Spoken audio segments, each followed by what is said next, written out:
noise for Eric Richards.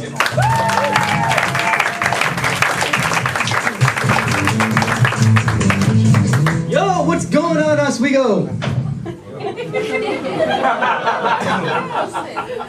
Sorry while I move this long black thing. This second long black thing that's actually on the stage. Whoa! Inappropriate, perhaps. A little bit about me. I'm half black, half Indian, and I'm Jewish, so I'm like a walking target. If I was to work at a convenience store, I'd be holding myself up, hiding behind the locks and bagels, calling 911. Oh, you got such a shunda! Well, are there any single ladies here? Okay, a couple. Well, I'm also the ultimate pickup line. I mean, like I said, I'm half black, half Indian, and I'm Jewish. So I'm long, I'm cut, and I know the Kama Sutra. I'm just saying. But it's good to actually be in front of a crowd back here in Illinois. I was actually in Hollywood performing, and some of the people there are idiots. I was there when the Lakers won the championship, and around the same time the Blackhawks won the Stanley Cup. And so I'm watching the ceremony, and one of the players say that Los Angeles has the world's greatest fans. So I turn on, I grab the remote, flip the channel, I turn on the news, cars are being flipped over, set on fire, and rocks are being thrown at the police. I think to myself, if that's how fans really act, boy, you guys are dumbasses. And then I actually went on stage to say that, and I also said that I'm from Illinois, and this one heckler comes up and says, well, we don't appreciate that type of language here, despite the fact you're from Illinois. Now, I'm sure we all know people who pronounce the S in Illinois.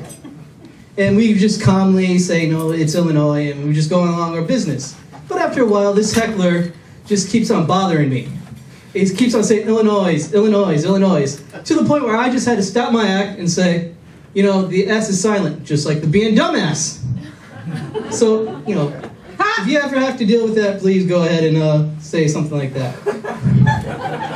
But it sucks that I'm actually back here because I'm unemployed. Because I'm unemployed, I have a bunch of free time on my hands. I'm listening to music and watching TV. So, I'm listening to, was it Lady Gaga, her song Alejandro? It sounds like she's outside of Aurora trying to find her kid. Alejandro! She's at the Home Depot trying to look for help. I don't know. But I'm also, this new show on MTV, which, it just turned 30 years yesterday. It's good to know that they did nothing to promote, the fact that at that particular point they were revolutionary. But I'm watching MTV, and they have this new show. Oh, no, I'm sorry, it's not MTV. It's one of the crappy reality shows that are out there. It's, I Didn't Know I Was Pregnant. How do you not know you're pregnant? A, you're gaining weight in 9 months. B, you stop, how do I say this nicely? You stop receiving visits from your Aunt Flo. Okay, now, first of all, if you're not noticing you're not getting monthly visits, what are you doing being pregnant? You shouldn't even be pregnant. There are some people that there should be tests for people to be able to get kids. Not do you promise to take care of this child? No, it should be real tests. Like I was on the train one day coming from Chicago, and there was this family wanting to go to the zoo, and she tries to get off, but for some reason the doors wouldn't open. I don't know. And you hear this voice, let me out, let me out, let me out. The train starts moving, and next thing you know, you see a stroller fly out the train. You see a kid fly out the train. Then you see a mother grasping her little child, jumping out of the train. Now, it's okay if she jumps off the train, but throwing kids off the train, this should be just one of the signs that you need to be tested to actually be able to breathe. But I'm also following the news. The NFL lockout just got done. Who's excited about the NFL? Who loves football? Yeah! The Bears, come on! Yeah! Well, I was watching a couple years ago, and I heard a commentator say that football's the manliest sport out there. Who thinks so? The manliest sport out there. It's like the toughest thing.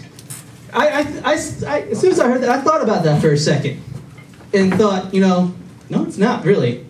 If you really think about it, it's not, because you play, 16 games a season. That's once a week, 16 games, where a bunch of other sports, you play 100 and some odd games a year, where you play 16 games. And not just that, but you play half of those games. Or, I'm sorry, 1/3, because you got your offense, your defense, and your special teams. And what does the special teams usually consist of? So some guy who's so special, he gets one crossbar, and he kicks the ball. Ice kicker!